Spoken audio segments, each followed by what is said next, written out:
Hello and welcome to the second half of the heroic Dragon Soul raid instance. My name is Mirelle, and in this video we shall be taking a brief look at the heroic Spine of Deathwing encounter. There are already many in-depth raid guides on how to do this fight, so I will simply be doing a short overview for this. Our raid setup for the fight was 3 tanks plus 1 DPS tank, 6 healers and 15 DPS. Firstly, let me cover the differences in the fight. Because of the amount of HP the tendons now have in heroic difficulty, you will require 2 nuclear blasts per backplate in order to DPS the tendon down. The hideous amalgamations now also have a new ability to cast blood corruption deaths on random raid members. What this debuff does is that firstly it's dispellable and it will jump onto another raid member when dispelled, but it also has the chance of mutating into blood corruption earth. The entire debuff lasts for 15 seconds, and if the debuff is still blood corruption death when the 15 seconds are up, the afflicted player will detonate and pretty much wipe the raid. So what you want to do is actually keep dispelling the debuff until it morphs into blood corruption earth, and then dispel it so that it has the possibility of jumping onto your tanks. Also, whenever an amalgamation dies, it will effectively reduce all raid members' health by 5%. This effect can stack up to 15 times. This generally means that for each backplate, you will require 2 amalgamations. For 3 backplates, that will mean that you will end the fight with a 30% HP reduction raid-wide. To counter this, have the debuff Deep Corruption Earth land on your tanks, most importantly, to give them the 20% damage reduction, and then let it cover as many raid members as you can. For the most part, we had the 2 main tanks stand on either side of the backplate, one tanking the amalgamation and the other tanking up to 9 bloods. Excess bloods will be picked up by the 3rd tank and tanked away from them. When we had 9 corrupted blood residues, the 2nd tank would taunt the amalgamation over, absorb all 9 bloods, and blow cooldowns to survive while the amalgamation detonates. Once the tendon is exposed, all DPS must blow cooldowns to get as much DPS done on the tendon as possible. Throughout the fight, the raid should also be aware of the Fury Grip that the tentacles will still do. Assign a team of ranged DPS to focus on breaking the grips ASAP. Because of the nature of the fight, it becomes progressively harder as you reach the 3rd plate, where your 3rd tank will be swamped with bloods. The tank should use all available cooldowns, stuns, life grips, and leaps just to survive while tanking all the bloods. Also, this is where the 4th DPS tank actually comes in to help the 3rd tank with picking up any loose bloods, which will surely target your healers. The main thing about the fight is to control the amount of damage taken to maximize survival and DPS time on the tendons. DPS are also strongly encouraged to get the VP unused trinkets for burning purposes. Healers also should not forget to dispel the debuff, so it will lead to a very quick raid wipe. We also assigned healer cooldowns for every single barrel roll as well as detonation. That pretty much covers the fight. Do stay tuned to watch our guild kill video of the heroic Spine of Deathwing encounter. Thank you for watching and happy raiding! Your tenacity is admirable, but pointless. You ride into the jaws of the apocalypse.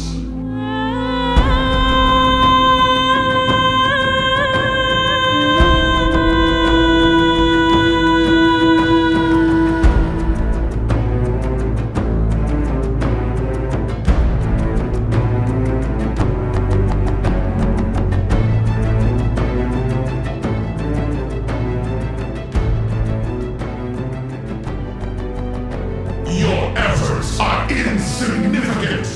I carry you to your deaths.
only to be brushed from my back.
You ride into the jaws of the apocalypse.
Less than dust, fit only to be brushed from